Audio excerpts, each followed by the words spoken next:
નમસ્કાર મારા વાલા ગુજરાતી મિત્રો, અલગધણી લોક સાહિત્ય ચેનલમાં આપનું સ્વાગત છે. તો આજે આપણે જોઈશું કે વાસણા દાદાનો સંપૂર્ણ ઇતિહાસ. એમની જ્ઞાતિ કઈ હતી, એમનો જન્મ ક્યાં થયો, એમના માતા પિતા કોણ હતા અને એમના લગ્ન કોની સાથે થયા અને એવું શું કારણ બન્યું કે ચોરીમાં જ એમને યુદ્ધમાં જવું પડ્યું. તો વાસણા દાદાના ઘણા ઇતિહાસ છે, પણ બધા પૂરેપૂરા ઇતિહાસ કોઈ કહેતા જ નથી. અને હકીકતમાં સંપૂર્ણ ઇતિહાસ આવી રીતનો છે કે કાલરી નામનું ગામ, અને એ ગામની અંદર એક હાથીજી નામના સોલંકી અને એમની પત્નીનું નામ હતું કેસરબા. તો કેસરબા અને હાથીજી બંને કૃષ્ણ ભક્ત હતા, અને કેસરબા પણ સંપૂર્ણપણે કૃષ્ણની ભક્તિ કરતા, હાથીજી પણ કૃષ્ણની ભક્તિ કરતા. પણ એમને આ બંનેના લગ્ન થઈ ઘણો સમય વીતી ગયો, પરંતુ કોઈ સંતાન પ્રાપ્તિ નથી. ત્યારે હાથીજીએ એક દિવસ કેસરબાને એમ કહ્યું કે આપણે કૃષ્ણ ભક્તિ કરીએ છીએ, તો કૃષ્ણએ તો કેટલાને પડછા પડ્યા છે. મીરાબાઈના પડછા, નરસિંહ મહેતાનું કામ કર્યું, મીરાબાઈનું કામ કર્યું, સંત સુરદાસનું કામ કર્યું. તો આપણે આટલી બધી ભક્તિ કરી, આપણું કામ કેમ થતું નથી? ત્યારે પછી એમને મનોમન નક્કી કર્યું કે, અને લોકો આપણને વાંઝ્યા કહે છે, આપણે કોઈ સકન પણ લેતું નથી. તો અમને ખોટું લાગી ગયું. તો એમને મનોમન નક્કી કર્યું તેમ કે હવે આપઘાત જ કરવો પડશે, આ જીવનને ટૂંકાવી દેવું પડશે. કારણ કે મેણું માથાનો ઘા, કોઈના મેણા ખાવા એના બદલે જીવન ટૂંકાવી દેવું સારું. તો પછી અમને એવું નક્કી કર્યું કે મારે બીજે ક્યાંય આપઘાત કરવો નથી, મારે યમુનાજી નદીમાં ઝંપલાવીને જ આપઘાત કરવો છે. કેમ કે યમુના નદીજી છે એ કૃષ્ણની નદી છે. તો એ કૃષ્ણ જે નદીમાં કાળી નાગને નાથ્યો હતો એ જ નદીમાં મારે આપઘાત કરવો છે. અને પછી ત્યાંથી કહેવાય છે કે હાથીજી નીકળી જાય છે, અને જ્યાં બરોબર યમુના નદીના કિનારે આવ્યા છે, અને હે માધવ, હે કૃષ્ણ એમ કહીને જ્યાં નદીમાં હજુ ઝંપલાવા જ જાય છે, ત્યાં જાણે કે કોઈએ એમને પાછા પાડી દીધા હોય. અને ત્યાં નદી કિનારે પાછા ઊભા રહે છે અને ઝંપલાવાનો પ્રયત્ન કરે છે. ત્યારે આકાશવાણી થાય છે કે હે સોલંકી, તમારે જીવન ટૂંકાવવાની કંઈ જ જરૂર નથી, અને હું તમારા ત્યાં એક ગાયોનો રખેવાળ થઈને હું તમારા ત્યાં જન્મ લઈશ, અને તમે ઘરે પાછા જાઓ. ત્યારે હાથીજી, એમને કૃષ્ણના દર્શન થતા નથી, પણ આકાશવાણી સંભળાય છે તો ખુશ થઈ જાય છે. અને એમને લાગે છે કે માનો કે ના માનો કંઈ નહીં, પણ આ મુરલીધર, આ ભગવાન કૃષ્ણનો જ અવાજ છે. પછી જ્યાં ઘરે આવે છે, ને ઘરે આવીને જ્યારે એમની પત્ની છે એ કેસરબાની વાત કરે છે, તો કેસરબા પણ ખુશ થઈ જાય છે. અને સમય જતાં આમના ત્યાં એક દીકરાનો જન્મ થાય છે. તે આકાશવાણીમાં 2 દીકરાની વાત થઈ હતી, એટલે પહેલા દીકરાનો જ્યાં જન્મ થાય છે, અને એ મોટા દીકરાનું નામ આ લોકો બળદેવજી રાખે છે. અને બળદેવજીનો જન્મ થયા પછી બીજા દીકરાનો જો જન્મ થાય છે, એનું નામ વત્સરાજ રાખે છે. પણ હવે તો વત્સરાજ પહેલાંના શું હતું, પહેલાં તો બચપણમાં બાળ લગ્ન થઈ જતા હતા. તો બળદેવજીના લગ્ન થઈ ગયા છે, કેમ કે બળદેવજી મોટા છે. બળદેવજીના લગ્ન હજુ વત્સરાજના લગ્ન થયા નથી. અને વસરાજના લગ્ન થયા નથી. વસરાજની ઉંમર 12 વર્ષની થઈ છે. ત્યારે કહેવાય છે કે વસરાજ ગાયો ચરાવવા માટે જાય છે અને જ્યાં ગાયો ચારે છે ત્યાં ચારે બાજુ રણ હોય છે.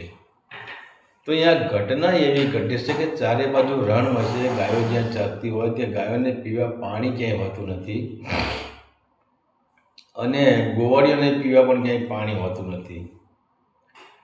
ત્યારે વછરાજ કહે છે કે હવે આ રણમાં મારે પાણીની કંઈક વ્યવસ્થા કરવી પડશે. અને ત્યારે કહે છે કે એ વડાવડીના પાદરમાં જ્યાં ગાયો ચરતા હતા, જે વનમાં, જે રણમાં, ત્યાં વસરાજની પાસે જેમ રામદેવજી પાસે ભાલો હોય એમ વસરાજ પાસે કાયમ માટે ભાલો હતો. એ વસરાજ પછી આમ ભાલો જમીનમાં ઠોકે છે, ભાલાનો ઘા કરે છે અને જ્યાં ભાલાનો ઘા કરે છે ત્યાં મીઠા પાણીના ફુવારા ઉડે છે અને ત્યાં ગાયો પાણી પીવે છે. અને કહેવાય છે કે આજે પણ ત્યાં એ મીઠા પાણીનો વીડો, આજે ક્યાંય પાણી ન હોય રણમાં, પણ એ જ્યારે વછરાજનો જે વીડો છે, વાછડા દાદાનો જે વીડો છે, ત્યાં આજે પણ પાણી આવે છે અને એમાં કંઈ મોટર મૂકવાની જરૂર નથી. ઓટોમેટિક પાણી નીકળતું જાય છે આજે પણ. તો આ બધું બની ગયું અને એ પછી એવી ઘટના ઘટે છે કે એમના લગ્ન થયા પહેલાં જ એમના મા બાપનું મૃત્યુ થાય છે. એટલે કે હાથીજીનું પહેલાં મૃત્યુ થાય છે અને હાથીજીને મરી ગયા પછી એમના પત્ની એટલે કે કેસરબાનું ત્યાં મૃત્યુ થાય છે. તો વસરાજ ઉપરથી મા બાપની છત્રછાયા હટી જાય છે અને ત્યાર પછી એમના જે મોટા ભાઈ હતા, જે બળદેવજી, એ બળદેવજીના તો લગ્ન થઈ ગયેલા જ હતા. પછી તો વસરાજને સહારો કોનો? બળદેવજીનો સહારો. અને પછી કહે છે કે વસરાજ એ મોટા ભાઈ જે બળદેવજી છે એમના ભેગા રહે છે અને ત્યાર પછી એક દિવસ એવી ઘટના ઘટે છે કે ભાભીના ત્યાંથી, એટલે કે બળદેવજીની જે પત્ની છે, એમના ભાઈ, એમના પિતરાઈ ભાઈને એમના ભાઈઓ મહેમાન ગતિ માટે આવે છે. ત્યારે બળદેવજી હાજર હોતા નથી. ત્યારે બળદેવજીની પત્ની કહે છે વસરાજને કે વસરાજભાઈ, મહેમાનની સારવાર તમે કરજો અને એમને કંઈ ઉણપ ન આવવા દેતા, મહેમાનને તમે સાચવજો. ત્યારે વસરાજ કહે કે ભાભી કંઈ વાંધો નહીં, મહેમાનની હું સગવડ પૂરી કરી, મહેમાનને હું સાચવી લઈશ. અને જ્યાં ભાભી આ વસરાજને કામ બતાવીને એ એમના કામમાં વળ્યા છે, ત્યાં ઘટના એવી ઘટે છે કે એક ભાઈ દોડતો આવે છે અને વસરાજને કહે છે કે હે વસરાજ, આપણી ગામની બાજુમાં જે કાં છે, એ કાંમાં, એ વેરામાં પાણી આવે છે અને એ વેરાની અંદર એક ગાય ફસાઈ ગઈ છે. અમે ઘણા પ્રયત્ન કર્યા પણ એ ગાય બહાર નીકળી શકતી નથી. ત્યારે હવે આ વસરાજ, જે એમની ભાભીએ મહેમાનને સાચવવાનું કહ્યું હતું, પછી તો મહેમાનને સાચવવા રહેતા નથી, કારણ કે વસરાજ બચપનથી જ ગૌ પ્રેમી હતો. તો પછી એ અહીંયાથી ભાગે છે સીધા જ્યાં કોવા છે અને જ્યાં ગાય ફસાણી છે ત્યાં આવે છે અને ત્યાં આવીને એટલા બધા પાણીમાં કૂદી પડે છે. ત્યારે ગામવાળા કહે છે કે પાણી વધારશે, પણ વસરાજ કોઈનું માનતા જ નથી. એ એમાં કૂદી પડે છે એ વેરામાં અને એ વેરામાંથી ગાયને બહાર કાઢે છે. અને ગાયને જ્યાં બહાર ફસાયેલી ગાયને બહાર કાઢીને જ્યારે ઘેરે આવે છે, ત્યારે અહીંયા એવું બને છે કે આપણે જોઈએ કે જેમ જેસલને એની ભાભીએ મેણું માર્યું હતું. અને મેણું એટલે એક સંકેત કહેવાય. આપણે શું માનીએ છીએ કે જો જેસલની ભાભીએ મેણું ન માર્યું હોત તો જેસલ અને તોરણનું મિલન જ ન થાત. એટલે જેસલને એની ભાભીએ કહ્યું કે સાચો તું જો શૂરીર હોય તો ગામમાં તો કૂતરાએ એનું ગૌરવ બતાવે, ગામમાં તો કૂતરાએ બસે, પણ જો તું સાચો શરીર હોય તો કાઠિયાવાડમાં તું જા અને તોડી રાણી, તોડી ઘડિયાળ, તોડી ઘોડીને તોડી તલવાર તું લઈ આવ તો હું તને સાચો મરદ માનું. તો એ મેણામાંથી જેસલ પીર થઈ ગયા. અને એવી જ રીતે બીજું એક મેણું માર્યું હતું કે અમરસિંહ ગોહિલની ભાભીએ, કે જ્યારે અમરસિંહ ગોહિલ જમવા બેઠા ત્યારે ભાભીને કહે, ભાભી મને ફટાફટ જમવાનું આપી દો, મારે મોડું થાય છે ને મારે આમ થાય છે ને મારે તેમ થાય છે. ત્યારે એની ભાભીએ અમરસિંહને એવું કહ્યું કે હે દિયરજી, હે અમરસિંહ, મને એમ લાગ્યું કે તમે સોમનાથની સખાતે જવાના છો. ત્યારે અમરજી કે ભાભી સોમનાથની સખાતે શું છે? ત્યારે પછી ભાભી વાત કરી કે અહીંયા સુમરાઓ આવ્યા છે, અહીંયા સોમનાથ ઉપર ચડાઈ કરી છે. અને ત્યારે પછી અમરસિંહ ગોહિલે સોમનાથની સખાતે જાય છે અને અહીંયા યુદ્ધમાં ખપી જાય છે. એવી જ રીતે વસરાજને આજે પણ એમની ભાભીએ મેણું માર્યું છે કે તમારે જો ગાયોનો સાચવવાનો આટલો બધો શોખ હોય, ગાયો ઉપર આટલો બધો પ્રેમ હોય તો તમારા મોસાળમાં જાઓ. એમનું મોસાળ થાય છે વઢિયાર. સિંધમાં જાઓ, ત્યાં તો તમારા વઢિયારમાં જાઓ અને ત્યાં સિંધના માણસો આવીને એ વઢિયારની ગાયોને લઈ જાય છે ને વઢિયારની ગાયોને કત્તલખાને મોકલે છે. તો તમે વઢિયારમાં જઈને ગાયોની રખેવાળી કરો. તો વસરાજને આ ભાભીએ મેણું માર્યું, પણ મેણું એટલે એક સંકેત હતો એમને વઢિયારમાં મોકલવાનો.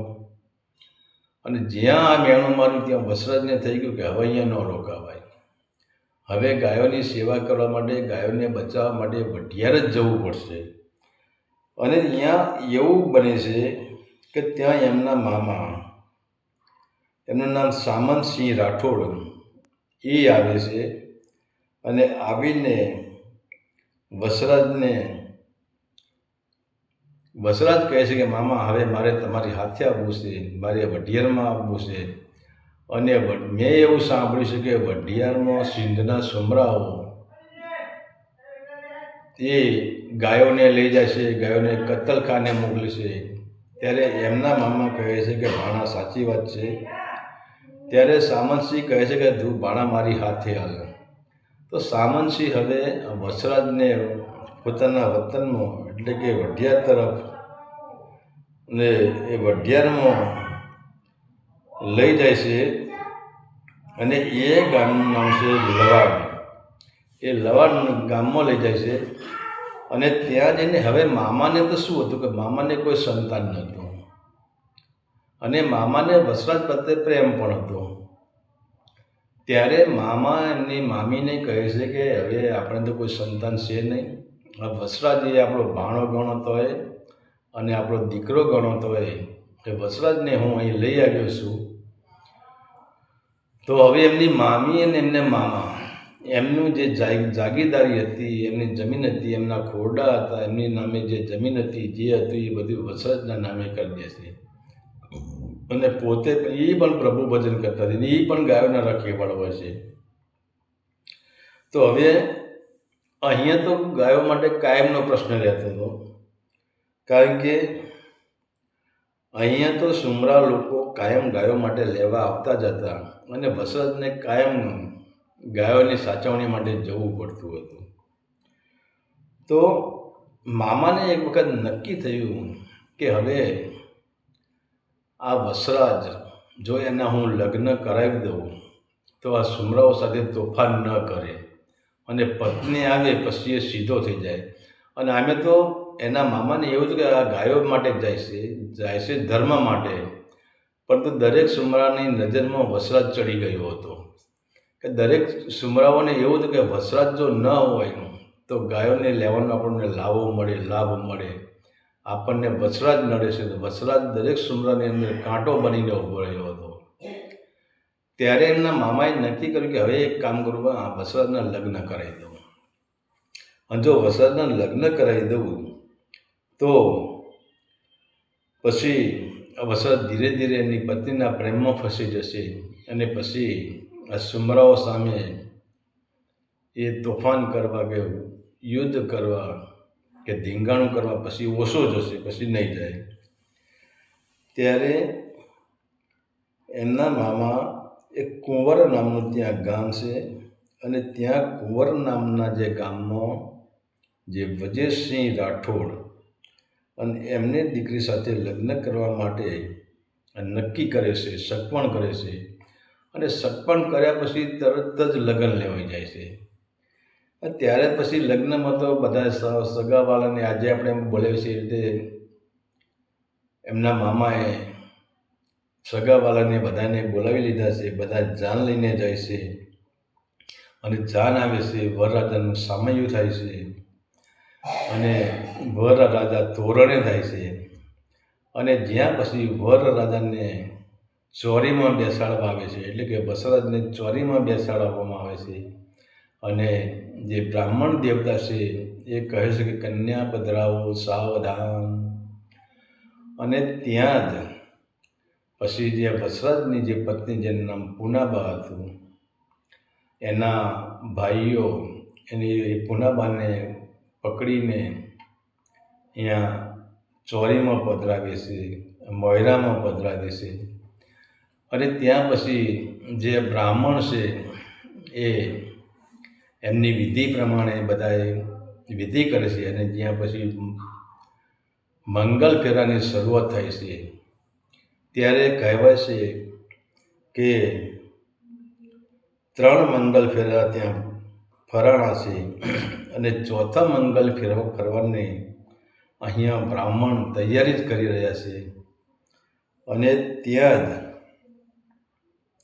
જ એક પાંચા નામનો રબારી ત્યાં એ લગ્ન મંડપમાં દોડતો આવે છે અને વસરાજને કહે છે કે હે બાપુ, સુમરાઓ આપણી ગાયો લઈને ભાગી રહ્યા છે અને તમારા લગ્ન છે એના કારણે એ લોકોને લાવો મળી ગયો છે અને આ લોકોએ તકનો લાભ લીધો છે, તો હવે શું કરશું? અને જ્યાં વસરાજનો ચોથો ફેરાની જેમ બ્રાહ્મણ શરૂઆત જ કરે છે ત્યાં વસરાજ પછી વરમાળા જે પૂનાબાએ પહેરાવી હતી એ વરમાળા ઉતારીને પૂનાબાને અર્પણ કરે છે કે લો વરમાળા પકડો, હું આવીને ચોથો ફેરો ફરીશ. અને એ પણ રાજપૂતની દીકરી હતી અને એને પણ કેટલા આનંદથી વિદાય આપ્યો છે કે તમે ધર્મના કામ માટે જાઓ છો ને, જાઓ, કંઈ વાંધો નહીં. હવે બીજી કોઈ દીકરી હોય તો જવા જ ન દે કે એક ફેરો બાકી છે ને આમ છે ને તેમ છે ને તમારે ના જવાની, એક ફેરો પૂરો કરી દો. પણ આ તો પૂનાબા એટલે પ્રેમથી વિદાય આપીશ કે તમે જાઓ, ધર્મની રક્ષા કરો. કારણ કે એ રાજપૂતનું ખૂન હતું, રાજપૂતની દીકરી હતી. અને ત્યાર પછી કહેવાય છે કે જે વસરાજ છે એ ઘોડેસવાર થઈ જાય છે અને એક હાથમાં ભાલો અને એક હાથમાં તલવાર, એક હાથમાં શમશેર. અને એમ કહેવાય છે કે જેમ તીર બંદૂકમાંથી જેમ ગોળી છૂટે એમ એ ઘોડો દુશ્મનો બાજુ હાલવા માંડ્યો છે. અને અહીંયા પણ એક વસ્તુ એવી બને છે કે જે વસરાજને એક કૂતરો હતો, બહુ પ્રિય કૂતરો હતો, એનું નામ મોતી. પણ અહીંયા મોતીને પણ ખબર પડશે કે વસરાજ એ ધીંગાણામાં જાય છે ત્યારે એ ઘોડાની હાથે હાથે એ કૂતરો પણ દોડતો હોય છે અને કૂતરો એના જે દુશ્મનોના પગલાં સૂંઘતો વસરાજથી આગળ જાય છે અને વસરાજનો ઘોડો એની પાછળ જાય છે. અને ત્યાં સુમરાઓ જ્યાં ગાયો લઈને જતા હોય છે ત્યાંનો ભાટક ભેળો થઈ જાય છે અને ત્યાં કહેવાય છે કે ત્યાં જે લગ્નનો ઢોલ વાગતો હતો અને જે ભાઈ લગ્નનો ઢોલ વગાડતો હતો એ ઢોલવાળા પણ આમની હાથે જ હોય છે. એ ઢોલવાળા પણ ઘોડેસવાર થઈ ગયા છે ઢોલ લઈને.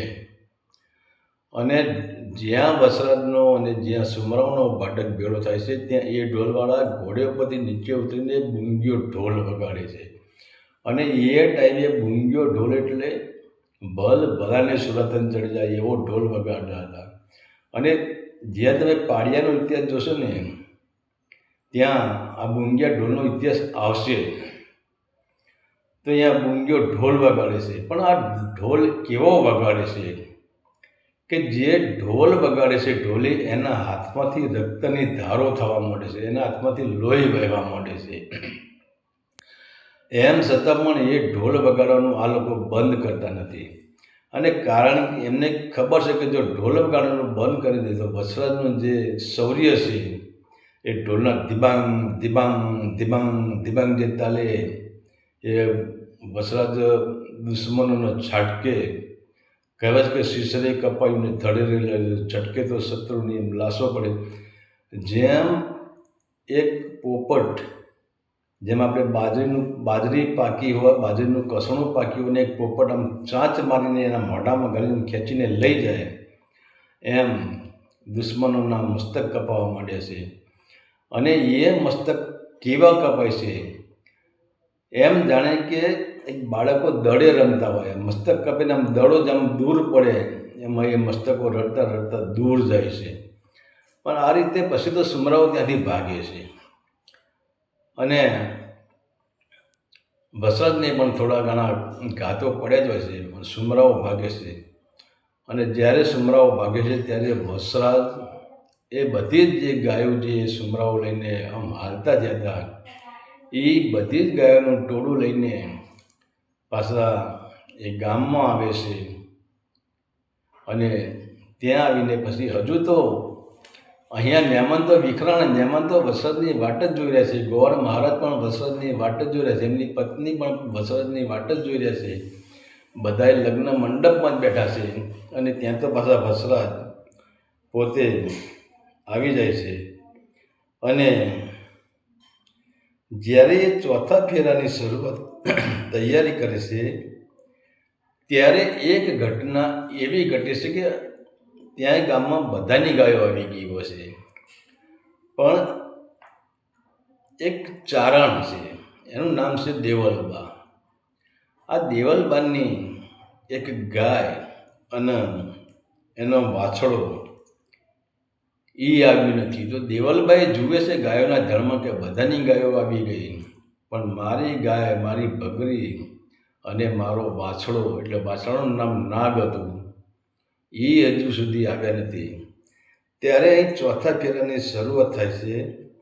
અને ત્યારે આ દેવલબા ત્યાં આવે છે અને ત્યાં કહે છે કે હે વસરાજ, આ પોપટ અને પારેવા તણી રમતું હવે તું મેલ, મારી વેગડના ખાતર હવે તું ખાડાના ખેલ ખેલ. હે વસરાજ, આ પોપટ અને પારેવા તણી તું રમતું હવે તું મેલ, એટલે તું જે આ પતિ પત્ની તાર ચોથો ફેરો ફરે છે એ પોપટને પારેવા જેવી તો તું રમત કરી રહ્યો છે, એ રમત તારે રમવાની નથી. અને તું બધાની ગાયો લાવ્યો અને કહેવાય છે કે મારી વેગળ ગાય હજુ આવી નથી, અને એના માટે તારે ખાડાના ખેલ તારે ખેલવા પડશે. તો તું જા, ચોથો ફેરો આવીને ફરજે, મારી વેગળ ગાયને અને મારા નાગનો, મારો જે વાછડો છે એનું નામ નાગ છે, એ વાછડાને તું છોડાવી લાવ સુમરાના હાથમાંથી. અને અહીંયાથી તો પછી જે હજુ વરમાળા એના પકડવાની તૈયારી કરે છે, ચોથા ફેરાની તૈયારી કરે છે, ત્યાં પછી આ વસરાજ કહે છે કે થોભી જાઓ, હું આવું છું થોડી વારમાં. કારણ કે આટલી બધી ગાયો લાવે એમાં વાર ન લાગી. આ તો એક વેગળ ગાય અને એનો જે વાછડો છે નાગ નામનો, એ જ લાવવાનો છે. ત્યારે પછી વસરાજ ત્યાંથી નીકળી જાય છે. અને ત્યાં એવું બને છે કે આ કૂતરો પણ એમની પાછળ પાછળ જાય છે અને કૂતરો પણ ત્યાં ધીંગાણું કરે છે. અને કૂતરો તો જુઓ, વસરાજનો કૂતરો એટલે કેટલો બહાદુર, વસરાજના જેટલો બહાદુર. જ્યાં મુરલીને જે દુશ્મનના ગળું પકડે એનું છૂટતો જ નથી. કૂતરો પણ યુદ્ધ કરે છે. કૂતરાએ પણ કેટલાય સુમરાઓને મારી નાખ્યા છે, કેટલાના ગળા કૂતરા ખાઈ ગયા છે, કેટલાના ગળા કૂતરાએ ફાડી નાખ્યા છે. તો અહીંયા બરાબર ધીંગાણું થાય છે, બરાબરની ઝાકાઝીક થતી હોય છે. અને અહીંયા પછી ખબર પડે કે સુમરાઓને કે વરસાદ પાછો આવી ગયો છે, હવે આપણને નહીં ગાંઠે. એટલે એ સુમરાઓ પછી કહેવા છે કે ગાવડી અને એનો વાસળો જે નાગ નામનો વાસળો હતો એને અહીંયા જંગલમાં છોડીને જતા રહેશે. અને વસરાજ પછી ત્યારે એને ગાય પાસે ને વાસળા પાસે જાય છે. પણ અહીંયા ઘટના એવી ઘટે છે કે જે લોકો 4-5 માણસો જે જંગલમાં સંતાઈ ગયા હતા અને એ લોકો જ્યારે વસરાજ ગાયને લઈને પાછા વળે છે, વાસળાને લઈને, તે પાછળથી ઘા કરે છે, પીઠ પાછળ ઘા કરે છે. અને પીઠ પાછળ ઘા કરે છે ત્યારે એનું વસરાજનું મસ્તક છેદી નાખે છે. પણ અહીંયા તો મસ્તક જ્યાં છેદાણું ત્યાં તો વસરાજની જે ઉર્જા હતી, વસરાજની શક્તિ હતી, એ ડબલ થઈ ગઈ છે. ધડ વિનાનું, મસ્તક વિનાનું ધડ એટલું લડે છે કે એક પણ ત્યાં એમનો દુશ્મન ત્યાં ઊભો રહેવા ત્યાં, પછી તો કેટલાય મસ્તકને કાપી નાખે છે. તો વિચાર તો કરો, આમ કરતાં આ વસરાજનું મસ્તક એમના દુશ્મનો સુમરાઓ સાથે લડતા 20-22 કિલોમીટર દૂર પહોંચી ગયું છે. તો કેટલા સુમરાઓને કાપ્યા છે આ વસરાજે. અને પછી તો ત્યાં અહીંયા બધાને ખબર પડે છે કે આવી ઘટના ઘટી ગઈ છે. ત્યાર પછી તો બધા ત્યાં આવે છે અને ત્યારે આ દેવલબા ચારણ એને કહે છે કે હે વસરાજ, તારે મરવાનું નથી. કારણ કે દેવલબા ચારણ પોતે સતી હતી અને એને પછી ત્યાં દેવલબા ચારણે નક્કી કર્યું કે હવે વસરાજને જીવતો જ કરવો છે, ભલે એનું મસ્તક કપાઈ ગયું. ત્યારે પછી જ્યાં એ રણ છે આજે પણ ત્યાં, અને આજે પણ દેવલબા ચારણની ત્યાં સમાધિ છે, આજે પૂનાબાની ત્યાં સમાધિ છે, આજે વસરાજ એટલે કે આપણે જે વાસળા દાદા કહીએ એની પણ આજે સમાધિ છે. અને ત્યાં દેવલબા ચારણ ધરતી પર થાપો મારે છે અને જ્યાં થાપો મારે છે ત્યાં ગંગાની ધાર પ્રગટ થાય છે. અને એ કહેવાય છે કે એ ગંગાની ધારમાંથી પાણી આવે છે. અને ત્યારે દેવલબા ચારણે એ વસરાજનું જે મસ્તક જ્યાં પડ્યું હતું ત્યાંથી મસ્તક મગાવ્યું છે. અને તેમની પત્ની પૂનાબા પણ ત્યાં જ હાજર જ હોય છે. તો દેવલબા ચારણે મસ્તક ત્યાં મગાવ્યું અને મસ્તક મગાવીને જે વાછળા દાદા આપણે કહીએ છીએ, વસરાજ કહીએ છીએ, વાછળા દાદા કહીએ છીએ, એમના ધડ સાથે મસ્તક જોડી દેશે. અને જે થપાટ મારીને જે ગંગાજી પ્રસંગ કર્યા હતા, ગંગાજીનો પ્રભાવ પ્રગટ કર્યો હતો, એ ગંગાજીનું પાણી હાથમાં લઈને પોતાના સતીત્વને યાદ કરીને સૂર્યનારાયણને સાક્ષીએ, ભગવાન શિવને સાક્ષીએ, ભગવાન દત્તાત્રેયને સાક્ષીએ જ્યાં ધડ પાણી આમ અંજની મારે છે ત્યાં વસરાજનું મસ્તક જોડે જાય છે. વસરાજ પોતે ઊભા થઈ જાય છે. ત્યારે દેવલબા કહે છે કે વસરાજ, હવે તારો તો આ ચોથો ફેરો તો પૂરો કરી લે. ત્યારે વસરાજ કહે છે કે માં, હવે મારે ચોથો ફેરો પૂરો કરવો નથી. ત્યારે એમની પત્ની પણ કહે છે કે હવે તો અમારે પણ સમાધિ લેવી છે. કારણ કે દેવલબાએ સમાધિ લેવાનું નક્કી કર્યું કે મારે પણ અહીંયા સમાધિ લઈ લેવી છે. કારણ કે આજ સુધી મારું સતીત્વની કોઈને ખબર નથી, પણ મેં આજે થાપ મારીને જે પાણી પ્રગટ કર્યું, તો આ સમાજ છે મતલબવાળો સમાજ છે, તો લોકો હવે મને જીવવા નહીં દે, તો મારે પણ અહીં સમાધિ લેવી છે. અને ત્યાર પછી વસરાજ કહે છે કે માં તમે સમાધિ લો તો મારે પણ ત્યાં સમાધિ લઈ લેવી છે. અને ત્યાં વસરાજના ત્યાં સમાધિ લઈ લેશે. અને ત્યાર પછી કહેવાય છે કે એ સમાધિ લઈ લેશે ત્યાર પછી ત્યાં કૂતરાની સમાધિ છે અને પૂનાબાની સમાધિ છે અને ત્યાં દેવલબાની પણ આજ પણ સમાધિ છે. અને આજે તમે જુઓ એ ખારા પાટમાં જ્યાં દેવલબાઈ થાપો મારેલો છે ત્યાં પણ આજે મીઠું પાણી છે. અને એ પહેલાં જ જ્યાં વછરાજે એટલે કે વાછડા દાદાએ જે ભાલો મારીને જ્યાં ગાયો માટે પાણી કાઢ્યું હતું ત્યાં પણ આજે જુઓ એ રણમાં આ જગ્યાએ મીઠું પાણી છે. તો આ હતો વાછડા દાદાનો સંપૂર્ણ ઇતિહાસ.